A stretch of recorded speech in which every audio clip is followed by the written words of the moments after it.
O Senhor esteja convosco.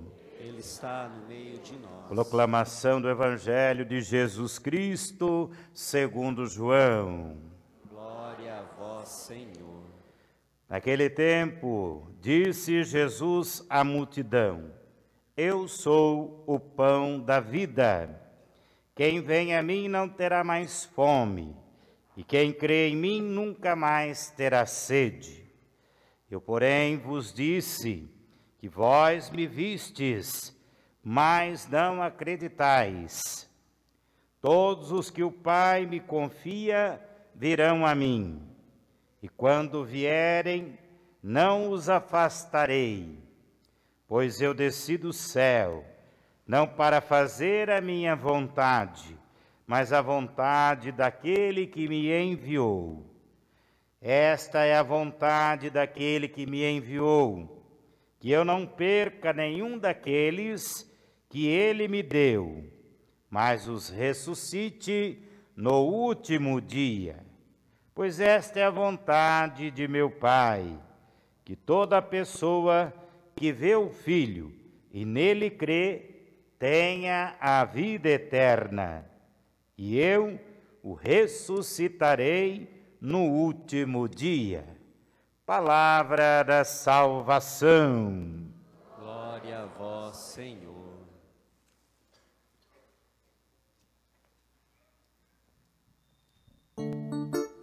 Aleluia, aleluia, aleluia, aleluia, aleluia, aleluia, aleluia, aleluia, aleluia, aleluia.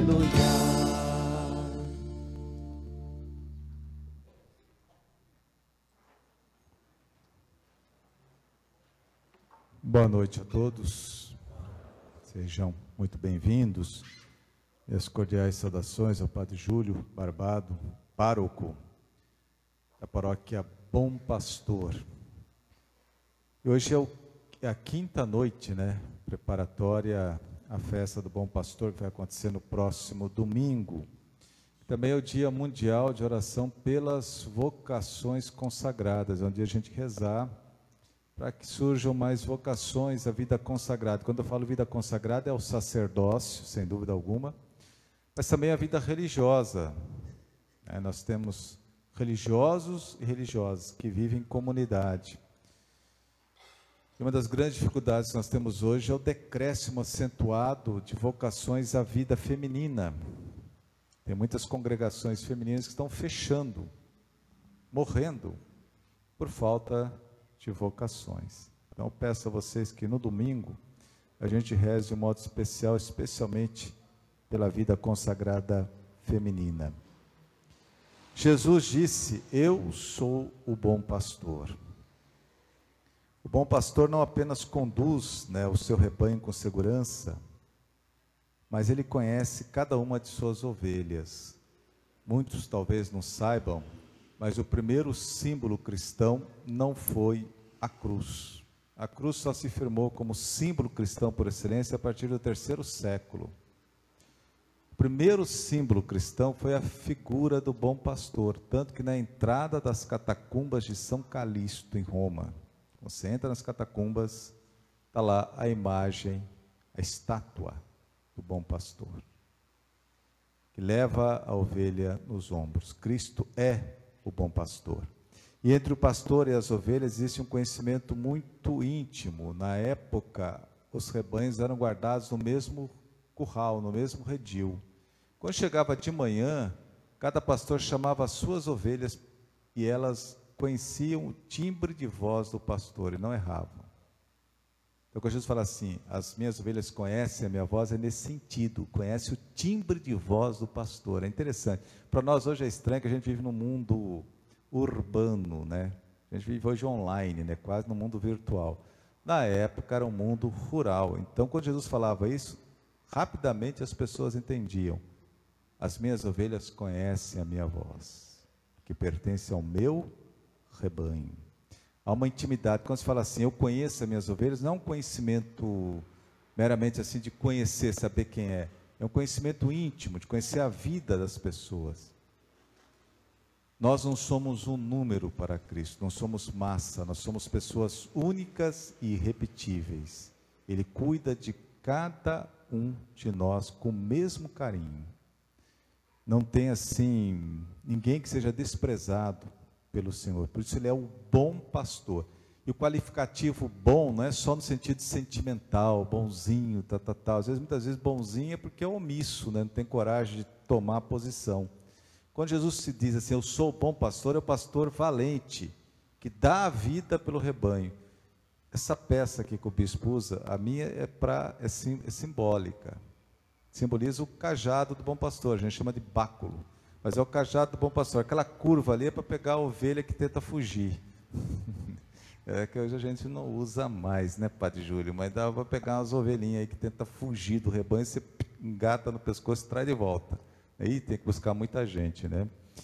E também era usado para defender o rebanho dos lobos. Então, quando vinha o lobo, ele sentava o cajado para o bicho fugir e enfrentava o lobo, né? Por isso é o bom pastor. E muitas vezes o pastor colocava em risco a própria vida para salvar o rebanho, né? Então, quando se fala assim, o bom pastor, a gente tem que ter em conta tudo isso, né? E Jesus disse assim, enquanto bom pastor, sem mim nada podeis fazer. Ele é o bom pastor, ele quer que o sigamos, mas sem o auxílio da graça divina, nós não conseguiremos seguir a Cristo como ele de fato precisa ser seguido, discipulado de Cristo, pôr em prática tudo aquilo que ele ensina, porque pertencer ao rebanho de Cristo é isso, viver o Evangelho.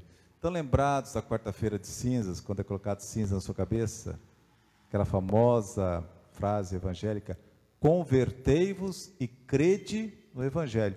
Pertencer ao rebanho de Cristo é isso, é buscar a conversão e acreditar no Evangelho. O que é buscar a conversão? É lutar contra o pecado todo santo dia. Eu acho engraçado quando alguém fala assim, quando eu não era convertido, eu pergunto, já é? Já sou. Eu falei, mentira, não é não. Eu sou sim. Eu falei, não é. Você está em processo de conversão. Só termina com a morte. Já perceberam que a igreja só canoniza depois de morto? Por causa disso. Porque tem recaídas, né? E tem a chance de se levantar. Mas é um processo. Começa aqui nesse mundo. Vai avançando até chegar na morte. Convertei-vos. Pertencer ao rebanho de Cristo é isso, é lutar todo santo dia contra o pecado. Já perceberam que a gente começa a missa sempre pelo ato penitencial? Porque todo dia a gente infelizmente peca, por pensamentos, palavras, tem palavra que machuca mais do que um soco.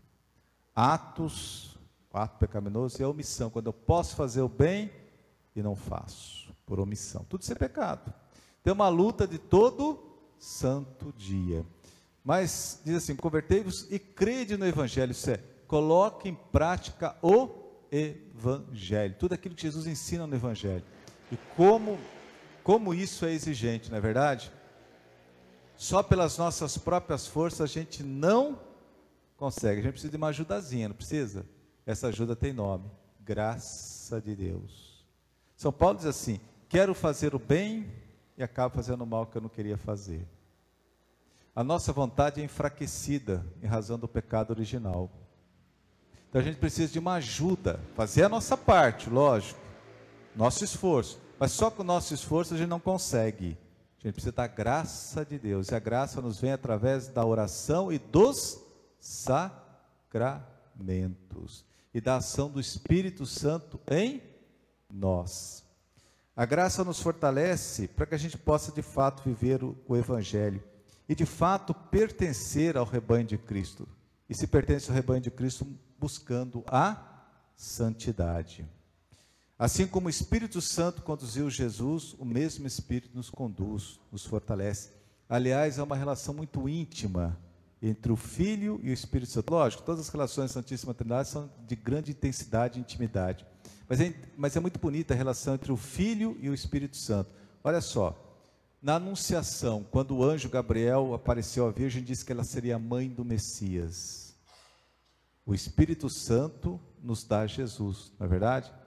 Foi pela ação do Espírito Santo que a Virgem Maria concebeu. O Espírito Santo nos dá Jesus. Quando Jesus está morrendo na cruz, no mistério pascal, qual é a última frase de Cristo na cruz?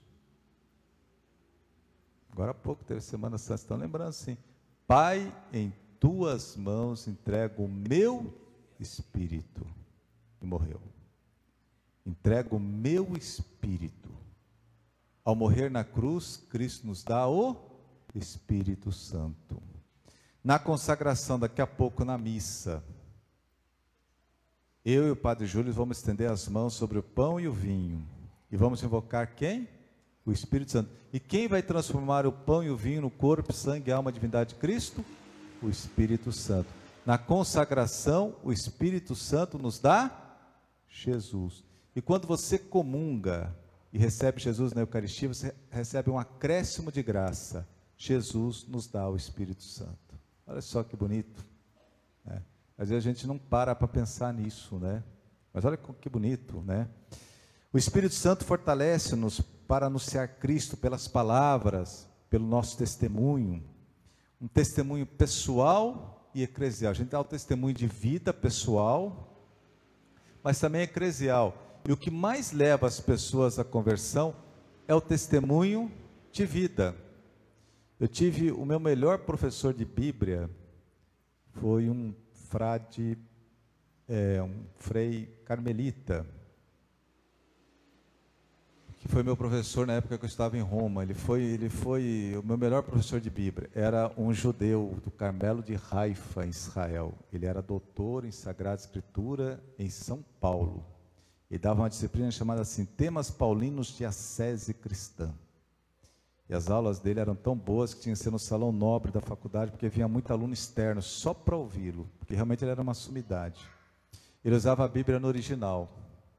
E a gente fala que Deus é brasileiro, mas a Bíblia não foi escrita em português não, viu? São várias línguas antigas. Ele usava no original, porque ele era realmente muito preparado. Mas apesar de toda a sabedoria desse homem, o que eu mais guardei, não que as outras coisas eu esqueci, mas a que eu mais guardei, era uma coisa tão simples que ele falava que eu nunca mais esqueci. Ele dizia assim: o evangelho que mais leva as pessoas à conversão é o quinto evangelho. O que é o quinto evangelho?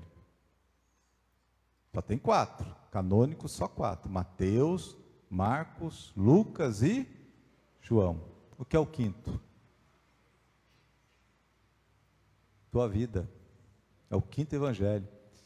É o evangelho ambulante que vai na farmácia, vai no supermercado, vai na escola, vai na fábrica, vai na loja, vem na igreja, anda por aí. Certamente, vai em tudo quanto é lugar, não é verdade? É o evangelho que mais convence, porque vendo a nossa vida, as pessoas podem falar assim, não, de fato, os católicos são coerentes. Vivem aquilo que pregam. Como isso é fundamental? Falar pela vida. Eu acrescentaria uma coisa a mais. Eu digo o seguinte: aqui no Brasil a gente tem uma preguiça de ler, né? A gente gosta tudo prontinho, né? Já. Mas ler a gente tem uma preguiça, né?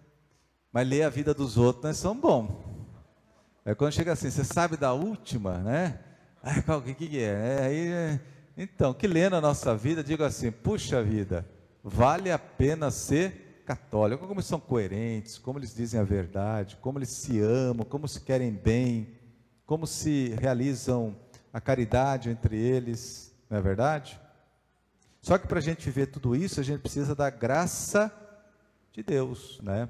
E o tema de hoje, o bom pastor nos concede, né, os dons do Espírito Santo, porque ele nos concede o Espírito Santo quanto tal. E o Espírito Santo nos concede os seus dons que nos fortalecem para que a gente de fato chegue à santidade de testemunho de Cristo. E quais são os 7 dons do Espírito Santo? Sabedoria é um dom do Espírito Santo, nos faz sábio, capazes de viver bem.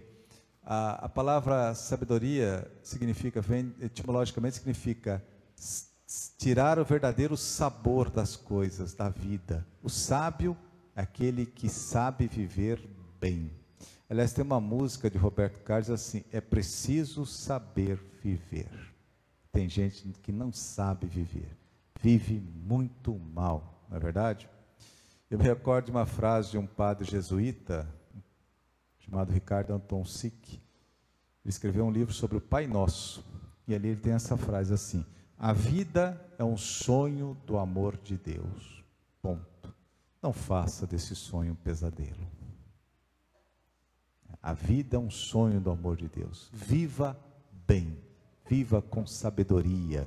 É um dom do Espírito Santo. Experimente a bondade de Deus nas coisas do dia a dia.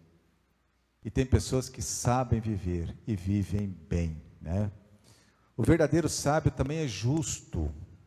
O profeta Isaías diz assim: o sábio não julgará pelas aparências e nem decidirá pelo que ouviu dizer.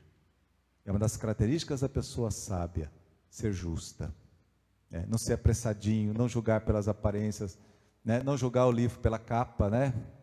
Tem gente que julga o presente pela embalagem, né? E não é assim. Outro dom do Espírito Santo, a inteligência, é um dom para discernir a vontade de Deus nas coisas do dia a dia, o que Deus está querendo de nós, né? Isso é o dom da inteligência, isso vem com a oração. Você pega tudo que está acontecendo na sua vida, ilumina aquilo com o coração, e dali você pede o dom do Espírito Santo, a sabedoria do Espírito Santo, a inteligência do Espírito Santo, para saber o que Deus está querendo de você. Qual é a vontade de Deus? Outro dom do Espírito Santo, a ciência. O que é o dom da ciência? A capacidade de discernir entre o bem e o mal. Isso é fácil, não é. Muitas vezes a linha divisória entre uma coisa boa e aquela que não é tão boa é muito tênue. O próprio Cristo ensinou isso quando ensinou o Pai Nosso: não nos deixeis cair em tentação. Porque muitas vezes a tentação parece uma coisa boa, ótima, e depois a pessoa caiu e já era. Por exemplo, se aqui à minha frente tivesse um buraco aberto, eu estou vendo o buraco, eu desvio. Mas se o buraco está camuflado, eu sou enganado e caio. Eu não queria cair, mas fui enganado. Assim, muitas vezes, a luta entre o bem e o mal.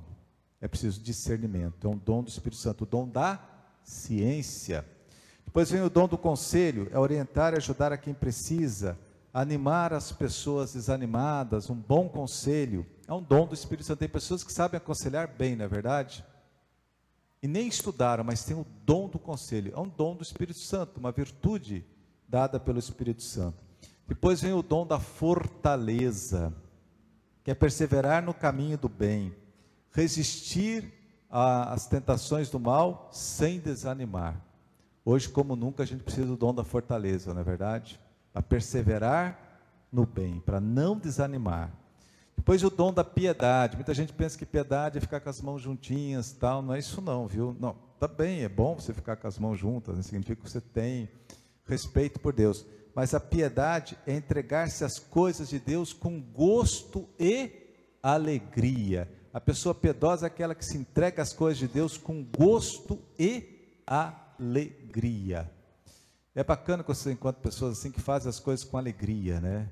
Dura quando você encontra aquela pessoa que parece porco-espinho. Você chega perto e leva uma espetada, né? Todo desanimado, ou põe no piloto automático e faz. Não. Abraça as coisas de Deus com vontade, não com resignação, mas com vontade e alegria. Isso é o dom da piedade. E por fim, o sétimo dom, temor de Deus, que é o respeito às coisas de Deus, né?